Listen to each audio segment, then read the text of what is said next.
नमस्कार साथियों, sociology with Dhruv Dikshit channel में पुनः आपका स्वागत करता हूँ।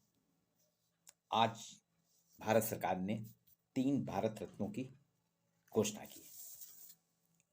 थोड़ी सी चर्चा करूंगा इनके साथ। Bharat Ratna jewel of India, इसको कहते हैं ज्वेल ऑफ इंडिया, यानी भारत का रत्न।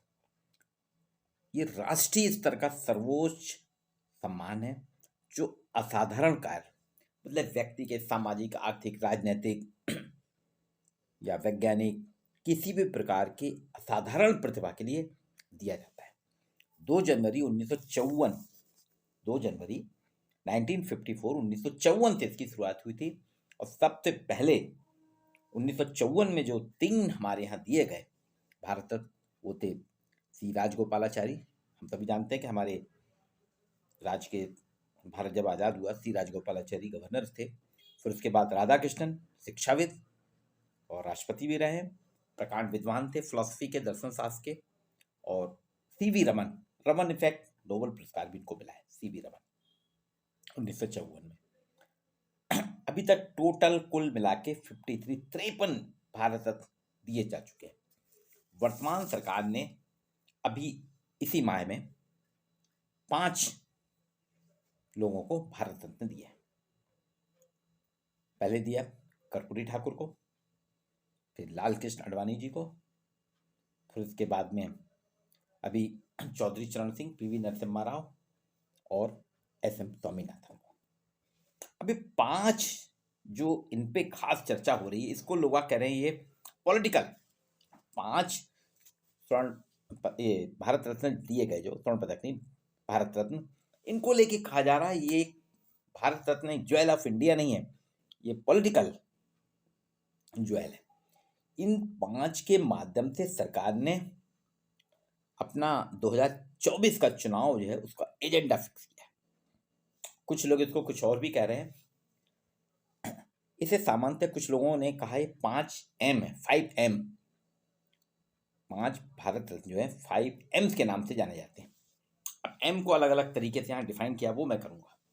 पहले अभी जनवरी में दिया गया था बिहार के नेता, पूर्व मुख्यमंत्री स्वर्गीय कर्पूरी ठाकुर को। जी हाँ, इसके पीछे लोग कह रहे हैं ये पहला M, इनके साथ M फॉर मंडल। मंडल से हम सभी जानते हैं मंडल कमीशन, कर्पूरी ठाकुर भी। लेकिन कर्पूरी ठाकुर ने आरक्षण लागू किया था जब मुख्यमंत्री थे, तो उन्होंने सवर्णों को भी 3% दिया था, महिलाओं को भी दिया था। पहले नेता हैं जिन्होंने सवर्णों को आरक्षण की बात की थी। लेकिन फिर भी इनको हम लोग कह रहे हैं, तो हिसाब से मैंने इनको M, पहला M है मंडल, ये इंगित करता है मंडल को। फिर इसके बाद देखिए दूसरा M आता है मंदिर। जो 1989 से जो चर्चा चल रही ना देश में मंडल और मंदिर की, दूसरा M आता है मंदिर। मंदिर होता है, उसके लिए कहा जा रहा है कि लाल कृष्ण आडवाणी, सभी देख रहे हैं रामलला का मंदिर बन गया है। प्राण प्रतिष्ठा भी अभी 22 जनवरी की हुई और इसके सूत्रधार भी अशोक सिंघल और लाल कृष्ण आडवाणी जी थे, हमारे उप प्रधानमंत्री हैं। तो दूसरा M फॉर मंदिर। अब इसके बाद 3 और हैं, इन पे चर्चा करूंगा। एक M का मतलब होता है मार्केट। मार्केट इन बाजार, बाजारवादी नीतियां, यानी आर्थिक नीतियां। जब भी आर्थिक नीतियों की बात आती है, new education, new economics policy की बात आती है, आर्थिक, आज जो बाजार, आज के हमारे युवा, हम लोगों की जो बात नहीं, लेकिन 2000 के बाद का युवा जो देख रहे हैं बाजार में जबरदस्त उछाल है, मार्केट जो मान मार रहा है, चारों तरफ पूरे एक से एक प्रोडक्ट हैं। 1991 जब नई आर्थिक नीति आई, उसके पहले तक ये जितने भी सामान हैं इनके लिए हम लोग तरसते थे, देखते थे फ्लो में, और चोरी छुपे आता था, जिसके लिए स्मगलिंग कहा जाता था। तो हमारे भारत के पूर्व प्रधानमंत्री माननीय पीवी नरसिम्हा राव ने 1991 में जब वो बने थे, तो नई आर्थिक नीतियां लागू की थी। M for market, economics policy market, तो उनको भी आज सरकार ने सम्मानित किया भारत रत्न देके। अब आपके पास आता हूं, आज आप देख रहे होंगे एक दौर था जब हमारा देश आजाद हुआ था, पहले प्रधानमंत्री जवाहरलाल नेहरू जी थे, हमारे यहाँ खाद्यान्न के लाले पड़ते थे। अमेरिका से एक ऐसा गेहूं आता था, वो देखा है मैंने, राशन की दुकान में मिलता था, जिसे जानवर नहीं खाते थे, हमको खाना पड़ता था।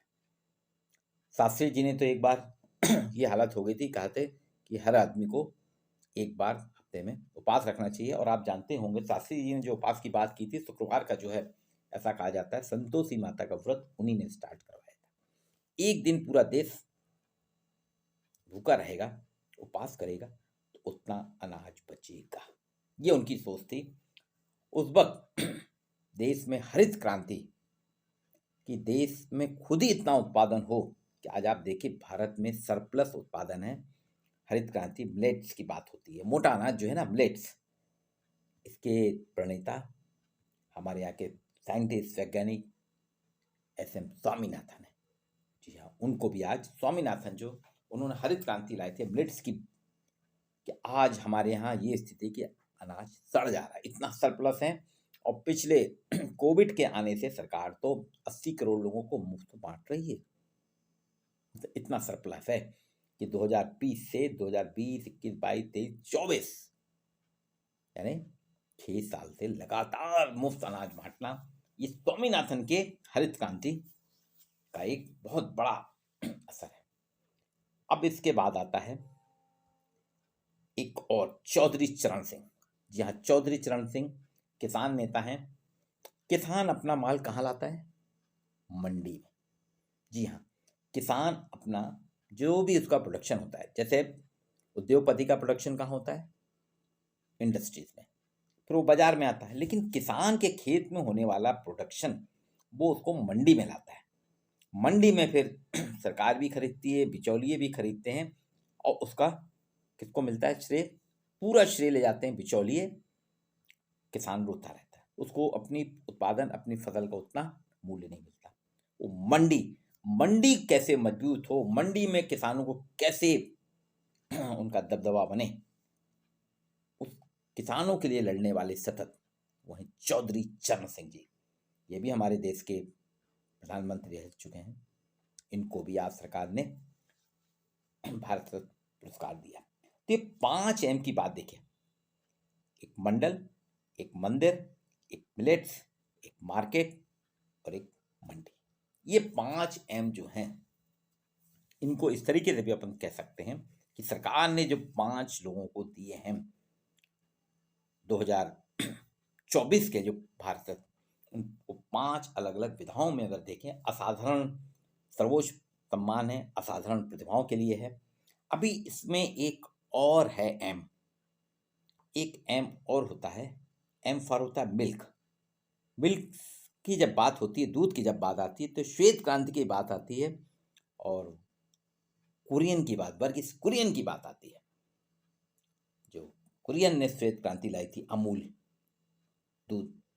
तो सरकार को यहाँ पे भी थोड़ा ध्यान देना चाहिए कि 5 एम के बाद 6वां एम कुरियन साहब को भी देना चाहिए, कि उन्होंने देश में इतना ज़्यादा दुग्ध उत्पादन करा दिया कि दूध की, तो कहा जाता है ना, भारत में दूध की नदियाँ बहती, सही में दूध की नदियाँ बह रही हैं। तो ये आपको वीडियो कैसा लगा? 5 एम की बात की मैंने, 5 एम जो आपके भारत रत्न से जुड़े हुए हैं, 5 रत्नों के बारे में आप सोचिए, बताइएगा, और वीडियो को लाइक कीजिएगा, शेयर कीजिएगा। आज के लिए इतना ही।